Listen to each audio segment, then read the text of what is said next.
দেখেন এই যে হাঁস আর ছাগল নিয়ে আসছি, এগুলোর একটু হান্ডি বানায় দেন। কই লোক কই? আপু আপনি এইগুলা কেন নিয়ে আনছেন?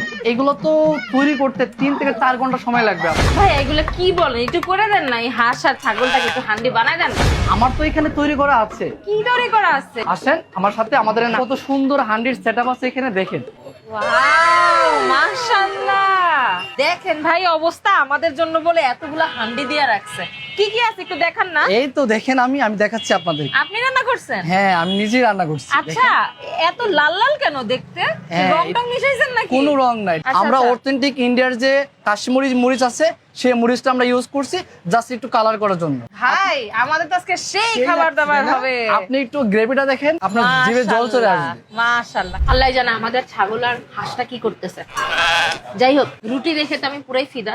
এত বড়, তাই না? হ্যাঁ, ভাবা যায় কোন একটা জায়গায় বসে এরকম মজার মজার খাবার, সেই সাথে হচ্ছে রুমালি রুটি খাইতেছি। বিসমিল্লাহির রহমানির রহিম। মজা আছে। আচ্ছা ভাই, সকালে কি পাওয়া যাবে নাকি শুধু দুপুরে আর রাতে? দুপুর থেকে শুরু। এইরকম বিশাল বড় সাইজের হান্ডি থেকে খাবারগুলো হচ্ছে এরকম বাটিতে সার্ভ করবে। আর রুমালি রুটি যদি নেন তাহলে হচ্ছে রুমালি রুটির সাথে এই রায়তা সালাদটা দিবে। চাইলে কেউ ভাত দিয়েও খেতে পারবে, অথবা চাইলে খিচুড়ির সাথেও খাওয়া যাবে।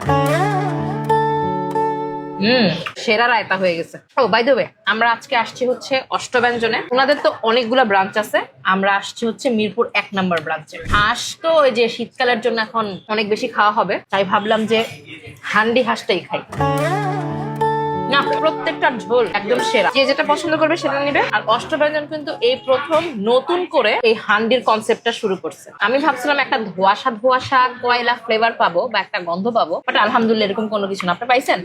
আরো মজার ব্যাপার হচ্ছে আপনি যেটাই খান না কেন, হান্ডি হাঁস, হান্ডি বিফ, হান্ডি খাসি, যেটাই খান না কেন, সবকিছুর জন্য আপনাকে পে করতে হবে মাত্র 250 টাকা।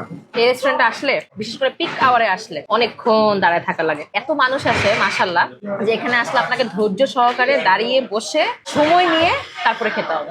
বাট আমার কাছে বেস্ট মনে হয়েছে হাঁসটা। হাঁসের পিসটাও ভালোই বড়, Standard। এত বড় আসলে দেয় না কোথাও। মানে আমি বললাম অষ্টব্যঞ্জনের নতুন খাবার আসছে, রুমালি রুটি আর হচ্ছে হান্ডি, কত কিছু। ওগুলো না খেয়ে আপনি কি পোলাও খাওয়া শুরু করছেন, খিচুড়ি খাওয়া শুরু করছেন? আর ওইটা তো একটু একটু খাবো, আর এগুলো আগে না খেলে কি পেট বেশি ভরবে নাকি? আপনারা তো জানেন অষ্টব্যঞ্জনে কি কি আছে, কিন্তু কি নতুন করে আছে সেটা তো জানতেন না, সেটা জানাই দিলাম। আর এই যে আমার সামনে দেখেন কি মজার যে ডাবের পুডিং, এই পুডিং এর স্বাদ ভাই এত মজার, এটা আমি আইসে প্রথম একটা খাইছিলাম। মানে বলার মতন না, জাস্ট 2টা লেয়ারে মিল্ক ডাবের পুডিং, আর এখানে আছে হচ্ছে কুষ্টিয়ার কুলফি মালাই। যাই হোক, ডাবের পুডিংটা আগে খাবো। ভাই কিসের হান্ডি মান্ডি খাইছি বুঝলাম না, ডাবের পুডিংটা অস্থির। মানে এই ডাবের পুডিং খাওয়ার জন্য আপনাদের অষ্টব্যঞ্জনে আসা উচিত। সো আপনারা আসলে অবশ্যই ডাবের পুডিং খাবেন তো খাবেন, সেই সাথে কিন্তু পোলাও বা কাচ্চি বা খিচুড়ি, আর সেই সাথে হচ্ছে হান্ডি বিফ মাটন বা হাঁসও চাইলে খাইতে পারবেন। আল্লাহ হাফেজ।